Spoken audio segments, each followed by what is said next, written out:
Bueno, Miguel, ¿cómo le va? Buen Anda día. bien. Es un placer estar en el lugar del señor Gali, que está en una nota, pero... Sí, anda por ahí con usted, Fito Gali. aprendiendo como siempre. Fito Gali en una entrevista. Buen día para todos.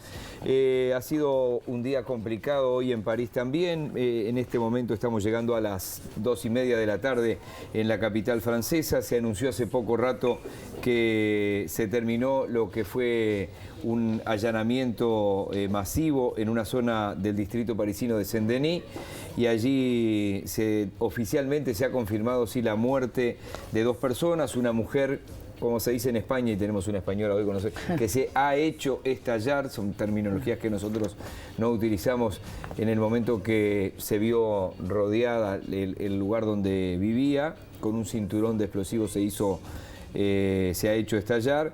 7 personas han sido detenidos, hay 5 heridos, 4 de ellos son policías, pero oficialmente la Fiscalía de París, que es la que comunica oficialmente lo que pasa. Obviamente que, como en todos los lugares del mundo, los periodistas están allí, van hablando con los policías, es decir, que había 2 muertos, lo iban informando todos desde temprano, aunque hasta que la Fiscalía finalmente lo confirmó. Ya los identifican como yihadistas.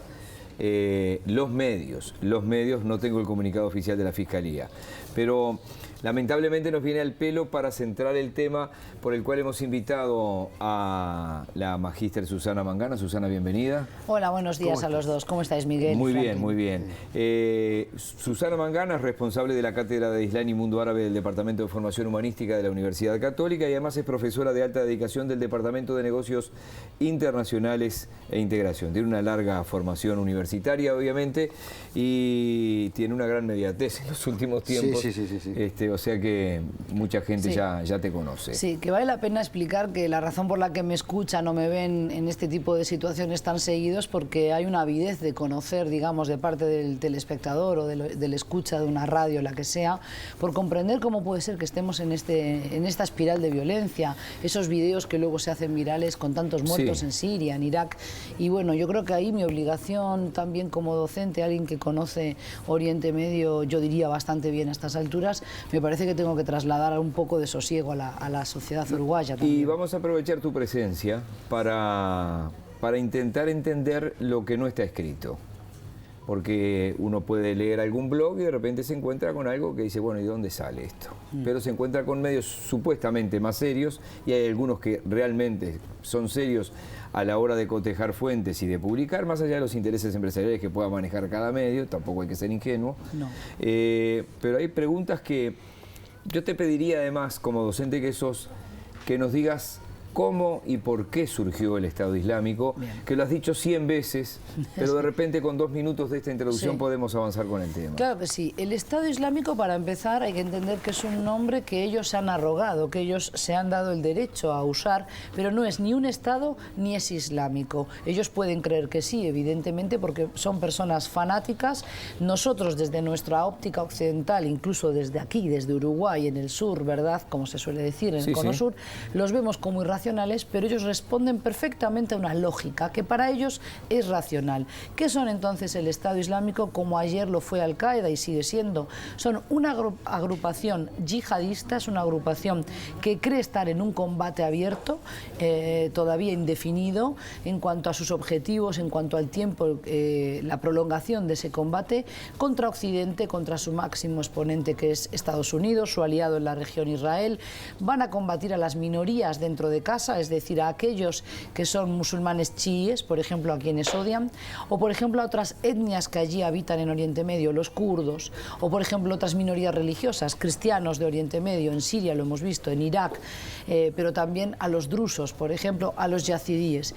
En suma, es un grupo que es terrorista en sus métodos, en su modus operandi, pero que utiliza y apela a la instrumentalización de la jerga pseudo-religiosa del Islam para arroparse de una suerte de aureola islámica, para captar combatientes para su causa, pero también para lanzar ese desafío, tirar el guante, no solo a Estados Unidos, por cierto, sino también a Francia, a Europa y a Rusia, que también los golpea hoy en Siria. Nosotros hemos explicado de la forma más simple posible, sobre todo los territorios que ellos han ocupado, y particularmente la zona de Siria, que es la que provoca el ingreso de Rusia en el conflicto, apoyando indirecta y directamente al dictador Bashar al-Assad, con Estados Unidos diciéndole a los rusos, está bien, estás bombardeando el Estado Islámico, pero me estás llevando puesto a los contrarrevolucionarios que quieren derrocar al dictador. Ellos dicen que no, hasta que se termina con esta reunión privada de Obama y Putin el otro día. La pregunta, te vamos a hacer 4 o 5 preguntas con Franklin, estábamos hablando antes de que llegaras, de esas que no encuentran explicación. Y arranquemos por lo de París. ¿Hay explicación de cómo jóvenes nacidos en el corazón del primer mundo, de París, aunque sean hijos de emigrantes que han llegado de los países árabes, cambian su cabeza de tal forma que provocan lo del otro día, o algunos deciden ir al caos de ese Estado Islámico tratando de expandirse en el Oriente? La explicación no es gozosa, la explicación no es feliz y no va a calmar a nadie que tenga sentido común, pero yo creo que se puede entender. Son jóvenes desarraigados, descarriados de su sociedad, que siempre los tenemos. En cualquier país tenemos jóvenes que no están en lo que es la mayoría de esos jóvenes que viven una vida de estudio, de trabajo o de compañías, de salidas, de diversión. Estas personas entienden que no encajan en esa sociedad, por más que hayan nacido y se hayan educado en ella. Seguramente han estado viviendo a caballo de 2 o 3 culturas, quizás con padres que vinieron del Magreb, de Marruecos el padre, la madre argelina o tunecina, que viven en Francia, que nacen en Francia, hablan en francés con los amigos en la calle y en el banco de la escuela pública inclusive, pero después en casa escuchan árabe, escuchan que tú tienes que hacer lo que hacen tus primos en Marruecos, tú tienes que volver en las vacaciones a ver a tu abuelo a Marruecos. Viven como con tensiones internas que normalmente en la edad de la adolescencia estallan, y hay personas que o bien las saben encauzar y otras que no. Bien, porque eso podría ser totalmente normal. Normal. Ahora, digo, hay uruguayos que van a ver a Uruguay. El otro día en Perú, sí, te hago un paréntesis, en Ecuador había un uruguayo, hijo de uruguayos, que nació en Miami y que nunca vivió acá, que ha venido alguna vez, pero sigue a Uruguay por todo el mundo. Por todo el mundo, claro. Digo, ¿por qué? Y capaz que viene a ver a sus abuelos acá. Porque tienen una idea romántica del país que quedó atrás, del país de sus ancestros, pero amén de eso sienten que Occidente, en este caso estamos hablando de Francia o de Gran Bretaña, les ha pagado mal, que sus propios conciudadanos lo han rechazado en algún momento, que se han mofado de él. Son personas que tienen evidentemente un problema, una sociopatía grave, esto está bastante estudiado, que son personas ya proclives a necesitar un pastor, un guía que les toque el hombro y les diga, tú tienes que hacer esto, que les dé contención, órdenes claras. Miguel, fíjate que es muy interesante que cuando uno mira qué ocurre con las religiones en el mundo, están creciendo las denominaciones dentro de cada religión importante. Vamos a las monoteístas, judaísmo, cristianismo, islam. Surgen con fuerza los grupos que son mucho más radicales en su práctica, que no te dejan espacio como feligresía para pensar, para desviarte y para tener espíritu crítico.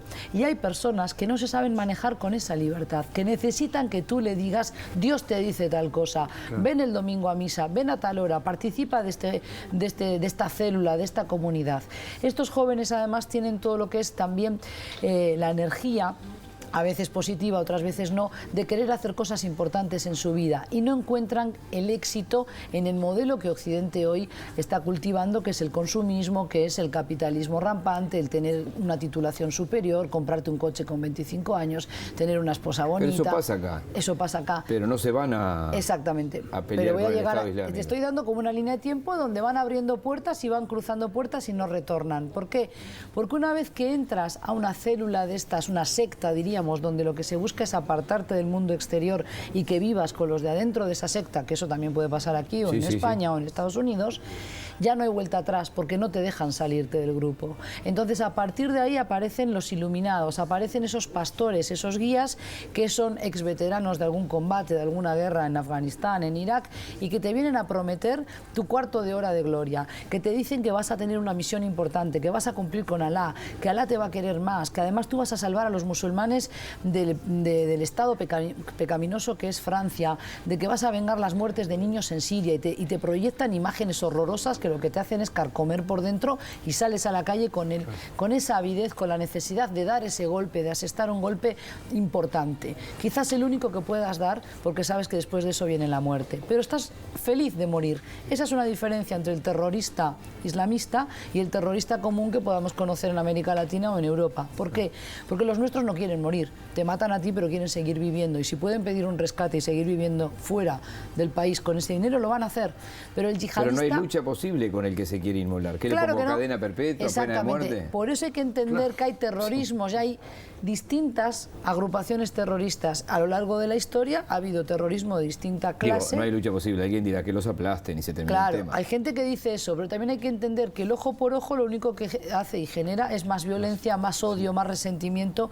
Y claro, siempre vas a encontrar una cuota de inadaptados. En 10 millones de musulmanes que residen, Miguel Franklin, en Francia, siempre vas a encontrar 1.000, 2.000, 3.000, que ya los hay. Hasta están censados.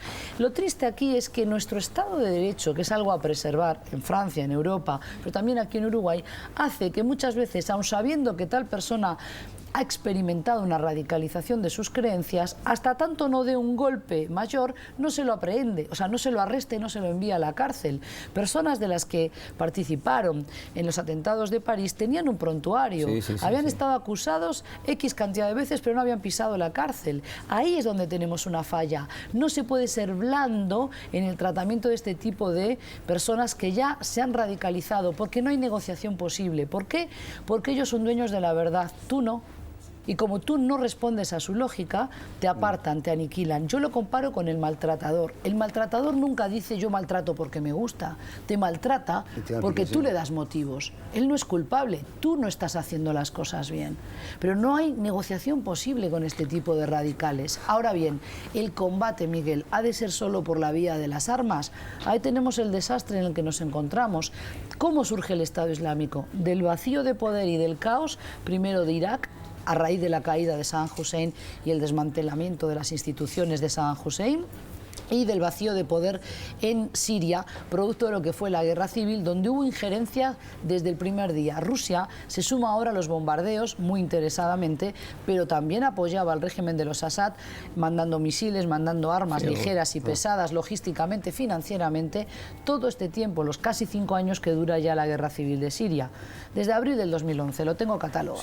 Claro, ahora, Susana, a todo esto uno se pregunta... Pero permíteme, perdón, hay que decir por qué ayuda, porque si no, no terminamos el concepto. ¿A Rusia qué le interesa de Siria? ¿El presidente le interesa? No. Le interesa mantener a un gobierno que ha tercerizado su seguridad. ¿En manos de quién? ¿De Rusia? De Irán, y a través del aparataje de los próximos a Irán en la región, que son el grupo y guerrilla armada del Líbano Hezbollah, que también es chií. ¿De acuerdo? Pero entonces, sin la ayuda de Irán y de Rusia, hoy ya no tendríamos a la familia al-Assad en el poder, porque habían perdido prácticamente la totalidad del territorio. A septiembre pasado dominaban solo el 20% y algo menos del territorio de Siria. ¿Qué le interesa a Rusia de Siria? El puerto en el Mediterráneo de Tartus, que es la boca de entrada a ese Mediterráneo tan codiciado para la flota naval rusa. Más nada. Claro, ahora yo cortita porque nos tenemos que quedar poco tiempo.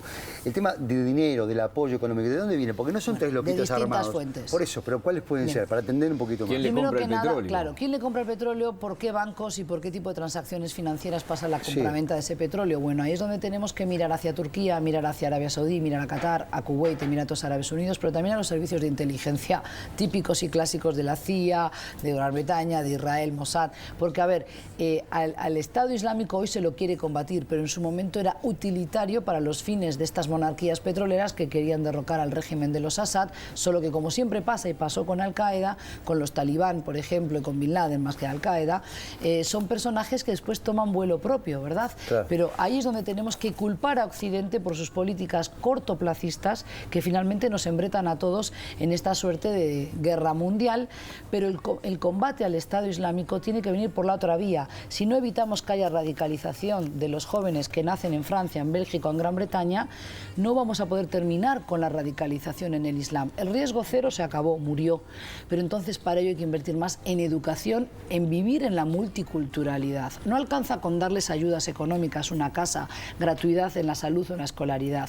Lo que hay que hacer es educarlos para que se apropien del acervo cultural de los europeos. Te vamos a invitar otra vez porque en 30 segundos a ver si te animás.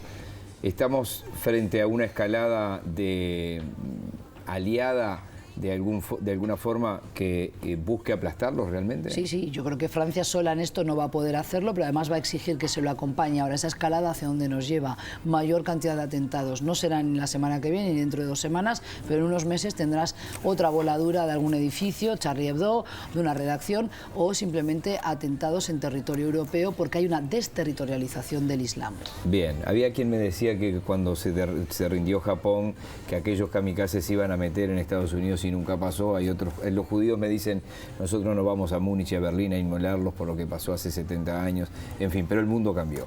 Y dejarte esto planteado como un centro para que cabecees en una próxima entrevista. Son dueños de la verdad, acuérdate, ellos entienden que están en una cruzada porque son iluminados por Alá, y eso es muy difícil de combatir. Gracias, Susana Mangana. Gracias a vosotros. Obviamente que siempre uno quiere tener más tiempo, ¿no? Sí, sí, pero no tenemos. Igual de esta manera no se habló mucho de religión en estos últimos atentados, como el pasado. Es que no es religión, es política, y la religión es un arma al servicio de esa política. Te podrás imaginar que en el caso particular mío permanentemente hay siempre televidentes oyentes que me acusan de todo un poco. A mí también. Por eso a vos te meten en esa que quiere estar bien con todo el mundo. No, yo de mañana soy pro Palestina o pro árabe, de noche soy pro sionista, en fin, y cuando no les gusta algo dicen esta gallega que se vaya a su casa. ¿Cómo convivís con todo eso? Ay, bueno, a veces me molesta y me indigno, tengo bastante genio, pero hay que aprender que, bueno, cada cual es dueño de su opinión. Yo sé lo que digo y me hago responsable de lo que digo, que no me pongan otro sentido a mis palabras. Muchísimas gracias. Gracias. Gracias, Frankie, Bueno, que pase usted bien. Ha sido un placer como siempre. Como siempre para mí también. Vamos a los horóscopos, segunda parte.